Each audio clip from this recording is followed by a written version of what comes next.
ఈరోజు మనం outer ring గురించి పూర్తిగా వివరిస్తాం. ఔటర్ రింగ్ ఎక్కడెక్కడ వస్తుంది, ఏంటి అలైన్మెంట్ గురించి.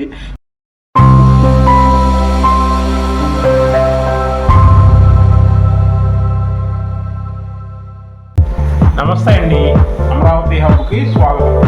మీరు ఇప్పుడు చూస్తుంది అమరావతి ఔటర్ రింగ్. ఈ ఔటర్ రింగ్ గురించి మొత్తం డీటెయిల్స్ చెప్తాము.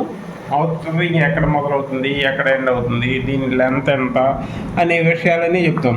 ఇది వచ్చేసి ఔటర్ రింగ్ అమరావతి, గుంటూరు, విజయవాడ సిటీస్ని కవర్ చేస్తూ వస్తుంది. ఇది మొత్తం 189.9 కిలోమీటర్లు సరౌండింగ్ అంట. మొత్తం దీని పొడవు 189.9 కిలోమీటర్లు. ఇది వచ్చేసి ఎడల్పు 140 మీటర్స్తో స్టార్ట్ అవుతుంది. 6 లైన్లు, మళ్ళీ సర్వీస్ రోడ్లు ఒక ఇటువైపు 2 అటువైపు 2 కలిపి 6, 4, 10 లైన్లతో ఈ రోడ్డు స్టార్ట్ అవుతుంది అనమాట. ఇది ఎక్కడి నుంచి మొదలవుతుంది ఏంటనేది కూడా చెప్తాను. ఎందుకంటే ఇక్కడ NH65 అంటే విజయవాడ నుంచి హైదరాబాద్ వెళ్ళే హైవే అనమాట. ఈ హైవే నుంచి కంచిచర్ల దగ్గర ఇక్కడ స్టార్ట్ అవుతుంది. ఇక్కడ నుంచి ఇలా స్టార్ట్ అయ్యేలా ఈ మున్నలూరు దగ్గరకు వచ్చాక ఇక్కడ కృష్ణానది వస్తుంది. ఈ కృష్ణానది మీద 3.150 కిలోమీటర్స్ కృష్ణానది ఈ బ్రిడ్జి కడతారంట. ఈ బ్రిడ్జి కూడా ఐకానిక్ బ్రిడ్జ్ వస్తుంది. ఈ బ్రిడ్జి నుంచి ఇలా వస్తే ఇక్కడ ధర్నికోట దాటగానే ఇప్పుడు పల్నాడు డిస్టిక్లోకి వచ్చాము. ఇప్పుడు పల్నాడు డిస్టిక్ ఇది 5 జిల్లాల గుండా వెళ్తుంది. 5 జిల్లాల్లో ఇప్పుడు ఎన్టీఆర్ జిల్లా నుంచి స్టార్ట్ అయ్యి ఇప్పుడు పల్నాడు డిస్టిక్లోకి వచ్చాం. ఈ పల్నాడు డిస్టిక్లో ఇట్లా ముందుకెళ్ళిపోతే ఇక్కడ నుంచి ముందు ఇక్కడ NH16 ఇది చెన్నై కలకట్టా హైవే అనమాట. ఈ NH16 దగ్గర ఇక్కడ కలుస్తుంది. ఇది మొత్తం ఫస్ట్ ఫేజ్లో నిర్మిస్తారు. ఈ కంచిచర్ల నుంచి ఈ పేరేచర్ల వరకు ఫస్ట్ ఫేజ్ అనమాట. ఈ ఫస్ట్ ఫేజ్ తర్వాత ఈ పొత్తూరు నుంచి ఇక్కడ స్టార్ట్ అయితే మళ్ళీ ఇలా స్టార్ట్ అయ్యి ఈ తెనాలి మీదుగా ఇలా వెళ్ళిపోతుంది. నందివేలుగు, మున్నంగి ఇక్కడికి వచ్చే వరకల్లే వల్లూరుపాలెం. ఇక్కడ మళ్ళీ కృష్ణానది ఉంది. వల్లభాపురం నుంచి వల్లూరుపాలెం వరకు 4.8 కిలోమీటర్లు కృష్ణానది మీద ఇక్కడ కూడా ఐకానిక్ బ్రిడ్జ్ వస్తుంది. ఈ బ్రిడ్జ్ తర్వాత ఇలా కంటిన్యూషన్ వస్తుంది. ఇలా కంటిన్యూషన్ వచ్చేసి ఇక్కడ NH16 వస్తుంది. మళ్ళీ NH16 కలకత్తా హైవే అనమాట. ఇక్కడ ఒకటి వస్తుంది. NH65 వచ్చేసి బందర్ రోడ్డు వెళ్తుంది కదా, బందర్ వెళ్ళే రోడ్డు ఇది. విజయవాడ నుంచి బందర్ వెళ్ళే రోడ్డు, షిప్ యార్డ్ వెళ్ళేది NH65. ఈ NH65 దాటి ఇలా వెళ్ళిపోతే ఇక్కడ పొట్టిపాడు దగ్గర NH16 కలుస్తుంది. ఇది NH16. ఈ NH16 తర్వాత ఇక్కడ బండారగూడెం ఇలా వెళ్ళిపోతే ఆగిరిపల్లి మీదుగా ఇలా ఆగిరిపల్లి, గణపవరం యువతలుగా మైలవరంకి బయట ఉంటుంది. ఇది మైలవరం బయట నుంచి ఇలా చేసింది. ఈ మైలవరం బయట నుంచి ఇలా కంచిచర్ల వరకు వస్తుంది. ఇది థర్డ్ ఫేజ్. ఇదేమో సెకండ్ ఫేజ్. ఇక్కడ నుంచి స్టార్ట్ అయ్యి NH16 వరకు సెకండ్ ఫేజ్లో నిర్మిస్తారు. ఇది థర్డ్ ఫేజ్లో నిర్మిస్తారు. ఈ 3 ఫేజ్లుగా ఔటర్ రింగ్ మొత్తం నిర్మాణం అయింది. దీనికి ఈ 3 ఫేజ్లే కాకుండా ఇంకా ఏంటంటే ఇక్కడ ఏ డిస్టిక్లు వస్తున్నాయి కూడా చెప్తున్నాను. ఇక్కడ వచ్చేసి కృష్ణా డిస్టిక్, ఇక్కడ ఏలూరు డిస్టిక్ వెళ్ళింది, ఇక్కడ వచ్చేసి ఎన్టీఆర్ డిస్టిక్, ఈ వైపు వస్తే పల్నాడు డిస్టిక్, ఇటు గుంటూరు డిస్టిక్. 5 డిస్టిక్ల మీదుగా వెళ్తుంది. అంతేకాకుండా 7 నేషనల్ హైవేస్ని కవర్ చేస్తుంది. ఇది 7 నేషనల్ హైవేస్ ఏమేమి ఉన్నాయి, ఆ నేషనల్ హైవేస్ కూడా మేము చెప్తాం. ఏమేమి ఎక్కడెక్కడ కవర్ చేస్తుందో కూడా చెప్తాం. ఇప్పుడు NH16 చూశారు కదా, ఇది NH16. ఈ NH16 వచ్చేసి చెన్నై కలకట్టా హైవే అనమాట. ఇక్కడ పొత్తూరు దగ్గర ఒకసారి ఇది NH ఇక్కడ నుంచి ఇలా 2 సార్లు క్రాస్ చేసిద్ది.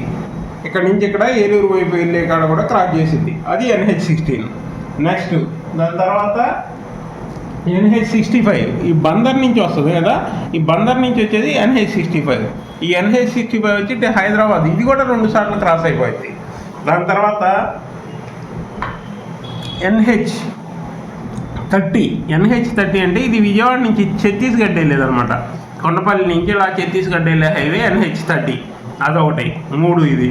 తర్వాత NH163G అనమాట. ఈ 163G అనేది విజయవాడ నుంచి నాగపూర్ వరకు ఖమ్మం మీదుగా కొత్త గ్రీన్ఫీల్డ్ హైవే నిర్మిస్తున్నారు. ఇది ఆల్రెడీ వర్కింగ్లో ఉంది.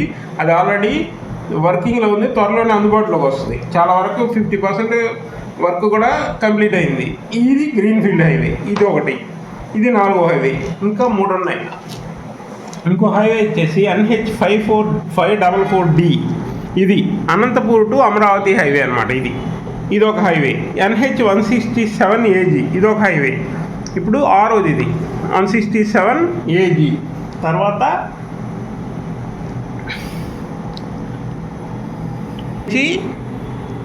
115 ఇది గుంటూరు ఇలా వస్తుంది అనమాట. ఇది కూడా ఔటర్ రింగ్ని క్రాస్ చేస్తుంది. ఇలా 7 నేషనల్ హైవేస్ ఇక్కడ క్రాస్ చేస్తున్నాయి. అంతేకాకుండా దీని మొత్తం 189 కిలోమీటర్లలో 2 చోట్ల టన్నెల్స్ ఉన్నాయన్నమాట. టన్నెల్స్ వచ్చేసి ఇక్కడ మైలవరం దాటాక ఇక్కడ ఒక టన్నెల్ వస్తుంది.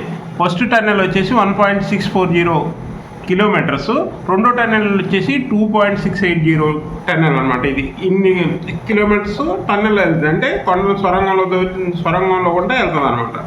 ఈ రెండు ఇలా చూసుకుంటే దీనికి దాదాపు 5 జిల్లాలలో జాయింట్ కలెక్టర్ని నియమించేశారు ల్యాండ్ ఈక్విజేషన్కి. అందువల్ల భూసేకరణ మొత్తం జరుగుతుంది. 5 జిల్లాల్లో భూసేకరణ జరుగుతుంది. ఏ జిల్లాలంటే కృష్ణా, ఎన్టీఆర్ జిల్లా, పల్నాడు, గుంటూరు, ఏలూరు జిల్లాలు అనమాట. ఈ మొత్తం పొడవు 189.9 కిలోమీటర్స్. ఇంకో విషయం ఏంటంటే సౌత్ ఈస్ట్లో 2 అనుసంధాన రహదారులు వస్తాయి. అనుసంధానం అంటే ఔటర్ రింగ్. ఇంతకుముందు వెస్ట్ బైపాస్ ఉంది కదా విజయవాడకి, వెస్ట్ బైపాస్తో పాటు ఈస్ట్ బైపాస్ ఒకటి వేయాలనుకున్నారు. ఇప్పుడు ఈస్ట్ బైపాస్ని అది తీసేసి దాని బదులు ఔటర్ రింగ్ కనెక్టివిటీ ఇస్తున్నారు. ఆ కనెక్టివిటీ ఎక్కడి నుంచి ఎక్కడ దాకా ఇస్తారు ఏంటి అనేది కూడా చెప్తాను. ఈ అనుసంధాన 2 అనుసంధాన రోడ్లు అనమాట. ఈ ఔటర్ రింగ్ రోడ్కి ఇది వచ్చేసి కాజా నుంచి నందివెలుగు వరకు వస్తుంది. కాజా చూసారా, కాజా నుంచి నందివెలుగు వరకు ఈ 6 లైన్లు రోడ్డు వేస్తారు. 17 కిలోమీటర్లు ఇక్కడ 6 లైన్ రోడ్డుతో ఇటు రాజధానికి కలుపుతారనమాట. ఇక్కడ వెస్ట్ బైపాస్ వస్తుంది కదా కాజా దగ్గర, ఇదే ప్లేస్లో ఈ ఔటర్ రింగ్ నుంచి ఇలా కనెక్టివిటీ చేస్తారు. ఇది ఇదనమాట. దాని తర్వాత ఇంకోటి వచ్చేసి ఇంకో రహదారి బుడంపాడు. ఇక్కడ బుడంపాడు ఉంది కదా, గుంటూరు దగ్గర బుడంపాడు గుంటూరు దగ్గర ఉంది కదా, బుడంపాడు నుంచి నారాకోడూరు వరకు ఇక్కడ ఒక కనెక్షన్ ఇస్తారనమాట. ఇది 4 లైన్లుగా విస్తరిస్తారు.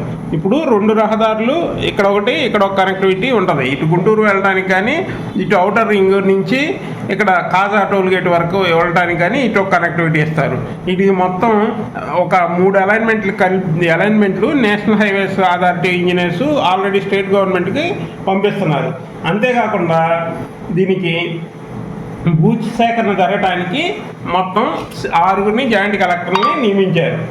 ఇందులో ఇదే భూసేకరణ జరిగే టైంలోనే డిపిఆర్ సిద్ధం చేస్తారు.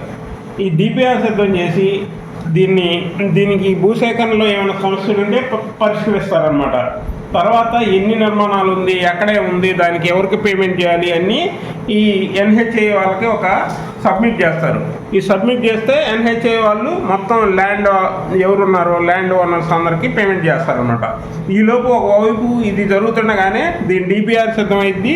దీంతోపాటు ఎక్కడి నుంచి ఎలా మొదలు పెట్టాలి, ఫస్ట్ ఫేజ్ ఎలా మొదలు పెట్టాలి అనేది కూడా నిర్మిస్తారు. ఈ ఫస్ట్ ఫేజ్ కూడా స్టార్ట్ అవుతుంది త్వరలో.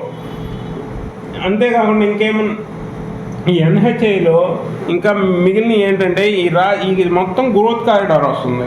ఈ గ్రోత్ కారిడార్ వస్తే ఔటర్ రింగ్ మొత్తం డెవలప్ అవుతుంది. ప్రతి ఏరియాకి స్టేట్ హైవేస్ కానీ నేషనల్ హైవేస్ కానీ అన్ని కనెక్టివిటీ ఉంది.